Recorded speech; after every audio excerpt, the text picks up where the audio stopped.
गरजा जय जयकार, क्रांतीचा गरजा जय जयकार, अनवज्रांचे छातीवरती घ्या झेलून प्रहार. स्वातंत्र्यासाठी सर्वस्वाचं बलिदान देणाऱ्या निडर क्रांतिकारकांची एक मोठी पराक्रमी मालिका भारतीय स्वातंत्र्य संग्रामात आपल्याला ओजस्वीपणे झळकताना दिसेल. आद्य क्रांतीवीर वासुदेव बळवंत फडके यांच्यापासून सुरू झालेली ही मालिका चाफेकर बंधू आणि नंतर सावरकर बंधूंनी पुढे चालवली. गणेश दामोदर आणि विनायक दामोदर सावरकरांनी अभिनव भारत ही क्रांतिकारकांची संघटना महाराष्ट्रात स्थापन केली. ब्रिटिशांनी त्याबद्दल सावरकरांना काळ्या पाण्याची अत्यंत कठोर सश्रम कारावासाची सजा फरमावली. जे दिव्य दाहक म्हणून करावयाचे, बुद्ध्याची वाण धरिले करी हे सतीचे, या भावनेतून स्वातंत्र्यवीर या शिक्षेला हसत मुखाने सामोरे गेले. जुलमी ब्रिटिश अधिकाऱ्यांपासून जनतेची सुटका करण्यासाठी आणि त्यांच्या अन्यायाचा सूड घेण्यासाठी ठिकठिकाणी कित्येक तरुण क्रांतिकारकांनी आत्मसमर्पणाची निडर पायवाट निवडून स्वातंत्र्याच्या यज्ञकुंडात आपल्या प्राणांची आहुती दिली. प्रफुल्ल चाकी, खुदिराम बोस, वांची अय्यर असे कितीतरी क्रांतीवीर, चंद्रशेखर आझाद, भगतसिंग राजगुरू, सुखदेव या तरुणांनी देशाला ब्रिटिशांच्या शोषणापासून मुक्त करण्यासाठी हिंदुस्थान सोशलिस्ट रिपब्लिकन असोसिएशन संघटना स्थापन करून अनेक धाडसी कार्य केली. भगतसिंग, राजगुरू आणि सुखदेव यांना राजद्रोहाच्या आरोपाखाली फाशी देण्यात आली. फाशीचा दोर हाराप्रमाणे अभिमानाने गळ्यात घालून हे क्रांतीवीर हसत हसत फासावर गेले. चंद्रशेखर आझाद यांना पोलिसांबरोबरच्या चकमकीत वीरमरण प्राप्त झालं. ब्रिटिश सत्तेशी लढताना या क्रांतीवीरांनी दाखवलेला अचाट साहस, त्यांची बेडर वृत्ती, प्रखर निर्धार आणि जाज्वल्य राष्ट्रभक्ती सर्वांसाठी सदा सर्व काळ स्फूर्तिदायी ठरणारी आहे.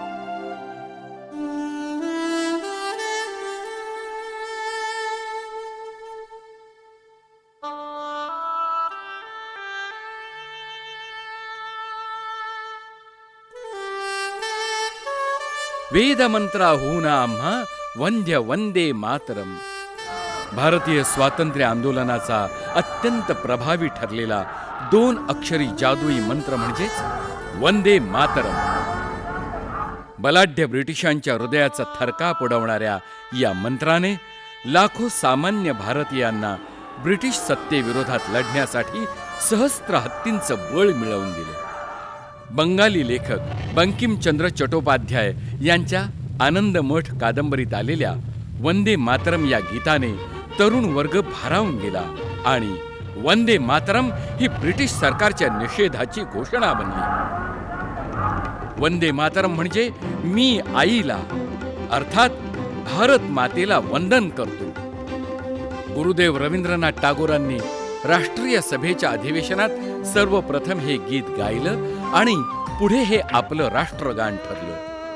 स्वातंत्र्य आंदोलन काळात पोलिसांच्या लाठ्या खाताना सत्याग्रहींच्या मुखात वंदे मातरम हीच घोषणा असे, तर फासावर लटकताना क्रांतीवीरही वंदे मातरम याचाच उद्घोष करी.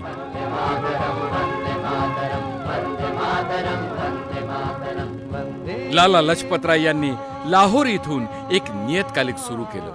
त्याचं नावही त्यांनी ठेवलं वंदे मातरम.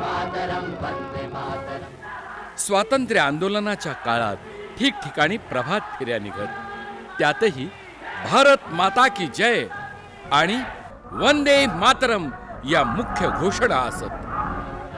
देशभरातील आकाशवाणीच्या प्रसारणाची सुरुवात आजही वंदे मातरम या उद्घोषणेसह वंदे मातरम या गीताने केली जाते.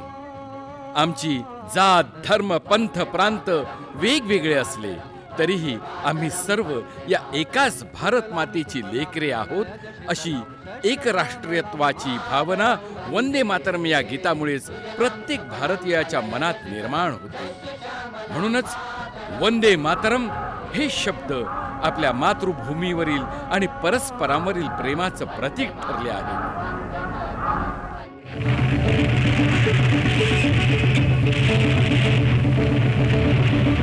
तुम मुझे खून दो, मैं तुम्हें आजादी दूंगा. 1942च्या ऑगस्ट क्रांतीचं यज्ञकुंड देशभरात धगधगत असताना तिकडे देशाच्या पूर्व सीमेलगत नेताजी सुभाषचंद्र बोस ब्रिटिशांच्या विरोधात लढण्यासाठी आझाद हिंद फौज संघटित करत होते.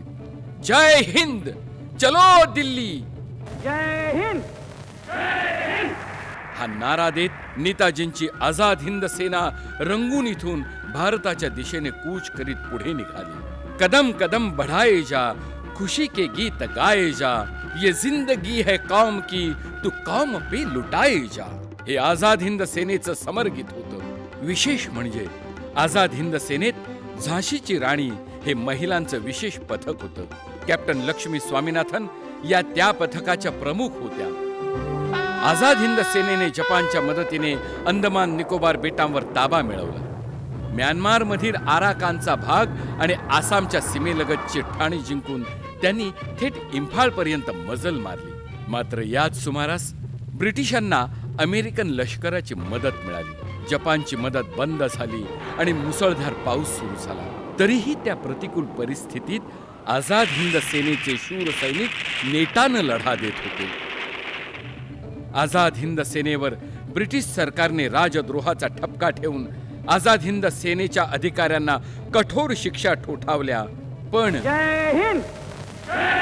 आझाद हिंद सेना आणि सुभाष बाबूंवर नितांत प्रेम आणि अभिमान असलेल्या भारतीय जनतेच्या रोषामुळे ब्रिटिश सरकारला या शिक्षा रद्द कराव्या लागल्या. नेताजींच्या आझाद हिंद सेनेचा प्रभाव एवढा जबरदस्त होता की ब्रिटिशांच्या सेवेतल्या नौसैनिकांनी आणि वैमानिकांनीही सरकारच्या विरोधात बंड पुकारण्याचं धाडस दाखवलं आणि त्यामुळे ब्रिटिश राज्यकर्त्यांना आपल्या सत्तेची अंतिम घटका जवळ येऊन ठेपल्याची जाणीव झाली. नेताजी सुभाषचंद्र बोस आणि त्यांची आझाद हिंद सेना हे भारतीय स्वातंत्र्य लढ्याच्या इतिहासातलं एक सोनेरी पर्व म्हणावं लागेल. जय सुभाष मंत्र हाच आजला, भारतात दश दिशात घोष हा निनादला.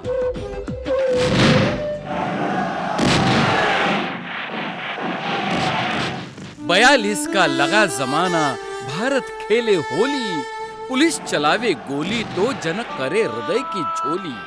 सन 1942च्या ऑगस्ट महिन्याला भारतीय स्वातंत्र्य लढ्याच्या इतिहासात फार महत्व आहे. कारण स्वातंत्र्यासाठीचा अंतिम लढा तेव्हा सुरू झाला. भारतीय स्वातंत्र्याचं रणशिंग फुंकलं गेलं ते 8 ऑगस्ट 1942 या दिवशी. राष्ट्रीय सभेच्या अधिवेशनात छोडो भारत हा ठराव मंजूर झाला आणि ब्रिटिशांना ताबडतोब या देशातून चालते व्हा असा निर्वाणीचा इशारा देण्यात आला. महात्मा गांधीजींच्या नेतृत्वाखाली देशव्यापी अहिंसक आंदोलन सुरू झालं. प्रत्येक भारतीयाने या क्षणापासून आपण स्वतंत्र आहोत असं समजून लढण्यासाठी सज्ज व्हावं असा संदेश महात्मा गांधींनी जनतेला दिला.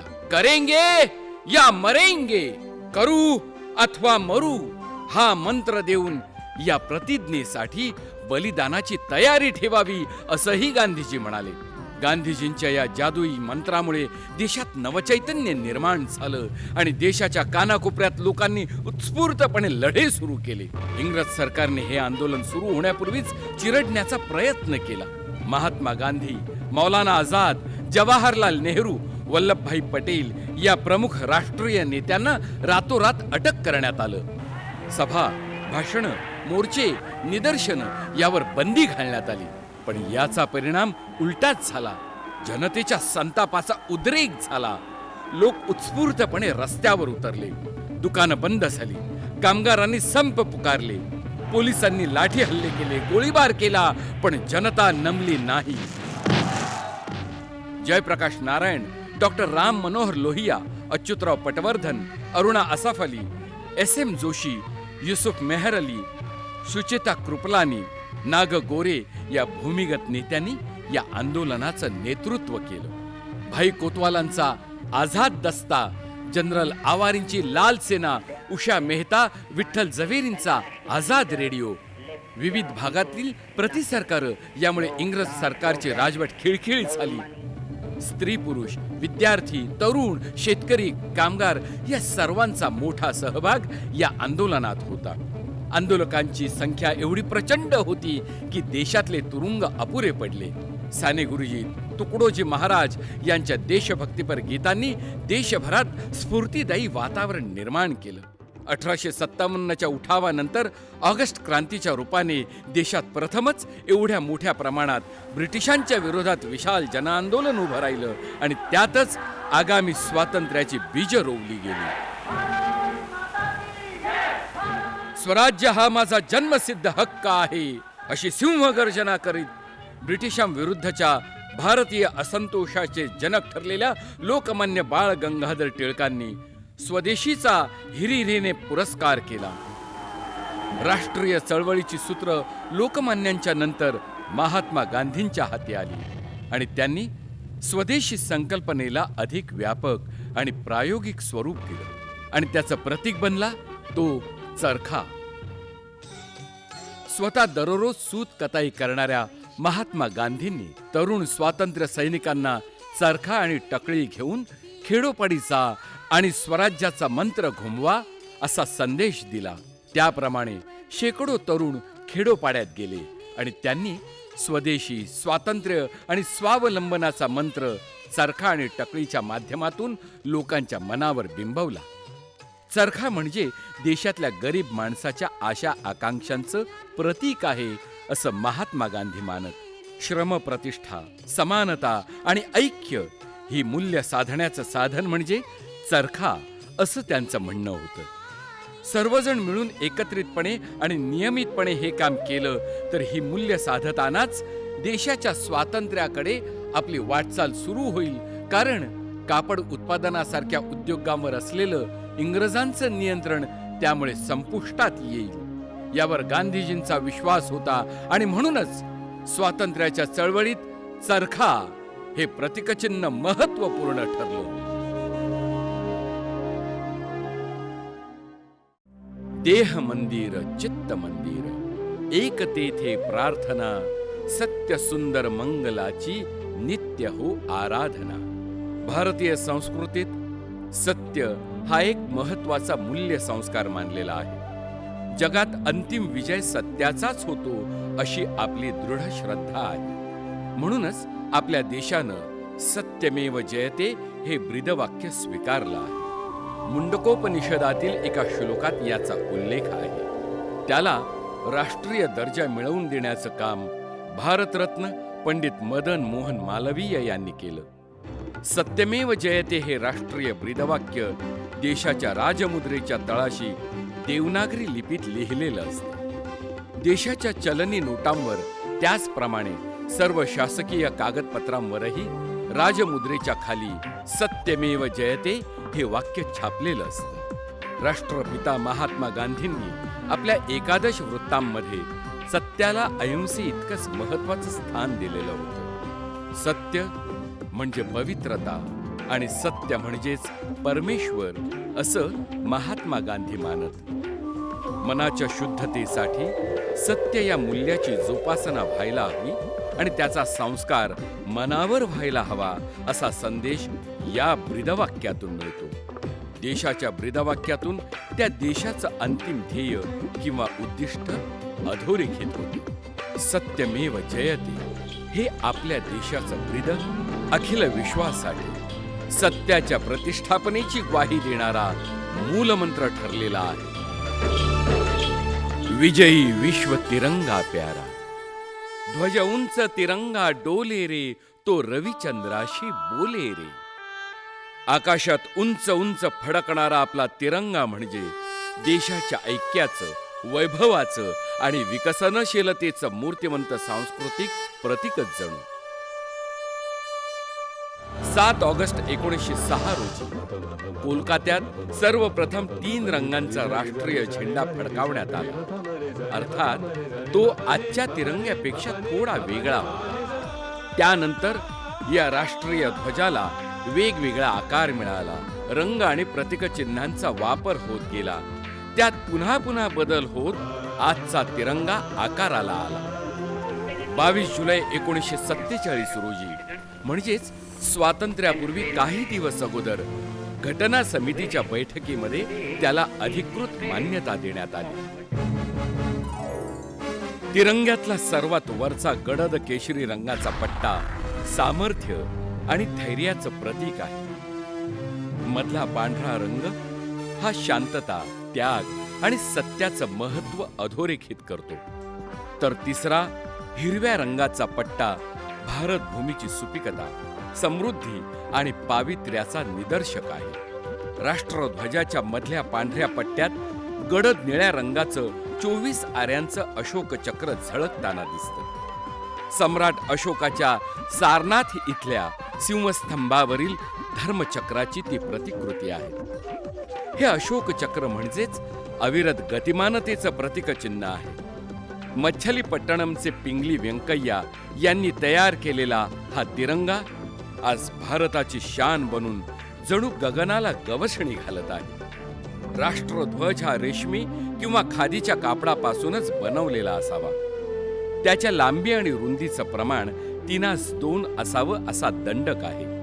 देशाच्या स्वातंत्र्याचं प्रतीक असलेल्या आपल्या राष्ट्रध्वजाचा मान राखणं हे प्रत्येक नागरिकाचं परम कर्तव्य आहे. कारण देशाच्या स्वातंत्र्यासाठी आपल्या प्राणांचं बलिदान देणाऱ्या स्वातंत्र्यवीरांच्या त्यागाची झळाळी मिरवणारा हा राष्ट्रध्वज, हा तिरंगा स्वातंत्र्याचं वैभव आणि कीर्ती अखिल विश्वात उंचवण्याची प्रेरणा आपल्याला सदैव देत राहतो.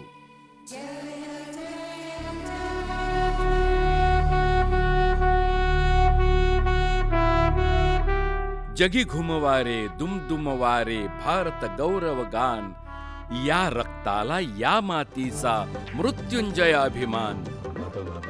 या देशातील प्रत्येक नागरिकाला सर्वाधिक चैतन्यदायी सुरावट कोणती वाटत असेल तर ती म्हणजे आपलं राष्ट्रगीत. भारताच्या भविष्याचं जयगीत म्हणून गुरुदेव रवींद्रनाथ टागोर यांनी हे गीत लिहिलं. मूळ बंगाली कविता 5 कडव्यांची. त्यापैकी एका कडव्याचं हिंदी भाषांतर म्हणजे आताचं आपलं जनगण मन हे राष्ट्रगीत. गुरुदेवांच्या या गीतामध्ये संपूर्ण भारत एकवटलेला आहे. ही भारतभूमी किती सुजलाम सुफलाम आहे, तिचं रूप किती लोभसवाणं आहे याचं वर्णन यात आहे. या वैभव संपन्न भूमीत राहणाऱ्या नागरिकांच्या औदार्य आणि गुणसंपदेची महती त्यात आहे. भारतातले विविध प्रांत, वेगवेगळ्या जाती, धर्म, पंथ, संप्रदाय यांचा उल्लेख करून सर्वजण इथं गुण्या गोविंदाने कसे राहतात याचं कौतुक त्यात केलेलं आहे. भारतातले विविध प्रदेश, पर्वत, महासागर, नद्या यांचं गुणगान रवींद्रनाथांनी अत्यंत समर्पक शब्दात सुंदर शैलीत केलेलं आहे. 27 डिसेंबर 1911 या दिवशी रवींद्रनाथ टागोरांनी ते स्वतः कोलकाता इथं राष्ट्रीय अधिवेशनात गायलं आणि 24 जानेवारी 1950 रोजी राष्ट्रगीत म्हणून त्याला मान्यता मिळाली.